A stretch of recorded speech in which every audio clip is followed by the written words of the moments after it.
حوالاتین هرما کردستان 5 سال زحمت و پری قیران در باز کردن.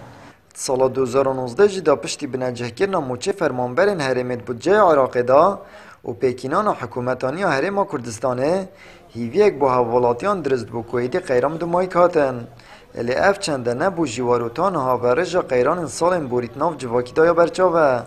و روش حوالاتیان پلاویستی مایه و آینده جیرون و اشکرانی نه. 2019 افهمت اشتنامان يعني نا شر داعش نه قهران عبوری ما الویلی بسیار و بوچی حکومت بدرس های کار خونا کرد بوچی شفافانه اوجب پزرام اوکو اگر حکومت که دست حالات و تخسیره عندك حزب بيد صالات وهر وصانه مؤسسات نبن وجيك باوردنا ومؤسسات نبن تشهد دستور نبن بيجري بيبكن ياسا نسر والبيت افرد بتاعي عندكو برلمان نشر ولا خالص الحكومات ووزارة نشر ولا خالصين تنها لقوا بارجين حزبي ديشن برياردن وافرد بتاع سلام عندكو عدالة وحقينه تجيب جكرن هر فوضى وهر نبلاني وهر رجبيني وهر نشفافيت بيد جيب جكرن ابدیتنا شارازایان سالن بریدا اگر قیرانا دارای جماره که زور یا پروژه آن راستی آینه و کاره که زور چواره حکومت آنید کرد الی پنگاون حکومت الاست چاره سرکرنا کشه آن و باشترکرنا روش حوالاتیان دانینن لو ما برج و کاریگریا قیرانت بید تا 10 سال دیتر جیوه کشید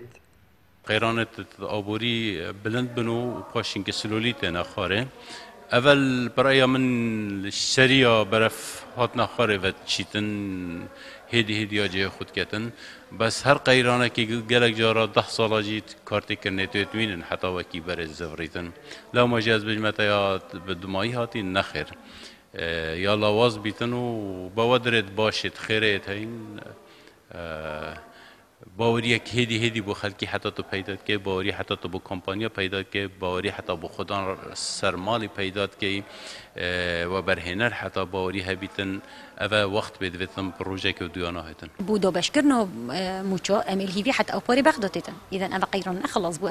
زايدن افون 5 سالا هند بروجيت راستاندين هند بابت هلوين سريكت خدمت گزاريه قد ندي بچند هيواده خلاص بن جبر بچنده بو در باسكرنا و قيرانا وان 4 5 سالات تو محتاجي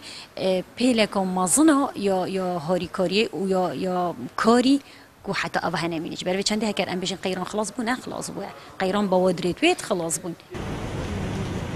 بردامیان به بازاری و به کاری و انجام ندان چاکسازی و گوهری ناشلای حکومت هرما کردستانه و راستیت سلمینیت کتان حاجی قیرام دو مایک نهاتینه و روش حوالاتیان پلاویستی مایه آمد بریفکانی کنال آسمانی پیام دهوک